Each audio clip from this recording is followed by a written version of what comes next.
ಅವರೇ, ನೀವು ಎಷ್ಟು ಕೆಜಿ ವೆಯ್ಟ್ ಲಾಸ್ ಮಾಡ್ಕೊಂಡಿದ್ದೀರಿ?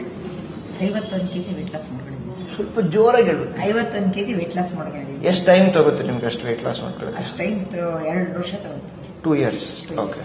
ಸೊ ಒಂದು ಕೆಲವು ಕ್ವಶನ್ಸ್ ನೀವು ಕೇಳ್ಬಿಡ್ತೀನಿ. ತುಂಬಾ ಜನಕ್ಕೆ ವೆಯ್ಟ್ ಲಾಸ್ ಮಾಡ್ಕೊಳ್ಳೋದ್ರ ಬಗ್ಗೆ ಅವ್ರಿಗೆ ಹೆದರಿಕೆ. ಅಯ್ಯೋ, ಇಷ್ಟ ಆಗಿದೆಲ್ಲ, ಊಟ ಬಿಟ್ಬಿಡ್ಬೇಕು, ಏನು ತಿನ್ನಕ್ಕೆ ಸಿಕ್ಕಲ್ಲ, ಅದೇನು ಬರೀ ಶೇಕೆ ಕುಡ್ಕೊಂಡು ಕೂತ್ಕೋಬೇಕಾ, ಈಗೆಲ್ಲ ಕೆಲವ್ರಿಗೆ ಕ್ವಶನ್ ಇರುತ್ತೆ. ನಿಮ್ದು ಈ 51 ಕೆಜಿ ವೆಯ್ಟ್ ಲಾಸ್ ಆಗಿ ನೀವು ಊಟ ತಿಂತಿರ್ಲಿಲ್ವಾ?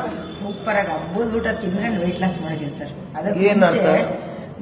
ಬ್ರೆಡ್ ಕಾಫಿ ಈ ತರ ಇತ್ತು ನನ್ನ ಹ್ಯಾಬಿಟ್. ಬಾಯೆಲ್ಲ ಉಣ್ಣಾಗಿತ್ತು, ಊಟ ಖಾರ ಸೋಕಕ್ಕಾಗ್ತಾ ಇರ್ಲಿಲ್ಲ.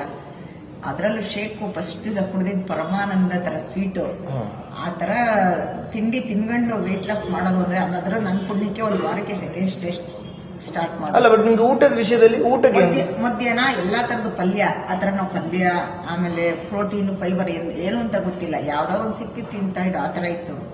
ಇದು ಎಲ್ಲಾ ತಿನ್ಕೊಂಡು ಅನ್ನ ತಿಂತೀರಾ? ಅನ್ನ, ಮುದ್ದೆ, ಚಪಾತಿ, ಮಿಷ್ಟ ಬಂದಿದ್ದು ತಿನ್ಕೊಂಡು, ಇಡ್ಲಿ, ದೋಸೆ, ತುಪ್ಪ, ಮೊಸರು, ಉಪ್ಪಿನಕಾಯಿ ಎಲ್ಲ ತಿನ್ಕೊಂಡು ನಮ್ಮ ನ್ಯೂಟ್ರಿಷನ್ ಕ್ಲಬ್ ಅಲ್ಲಿ ಯಾವ ತರ ಹೇಳ್ಬಿಟ್ರು ಆ ತರ ಮಾಡ್ಕೊಂಡು ತಿನ್ಕೊಂಡು 51 ಕೆಜಿ ವೆಯ್ಟ್ ಲಾಸ್. ಅದು ಹೆಂಗಾಯ್ತೋ ಗೊತ್ತಿಲ್ಲ ಸರ್.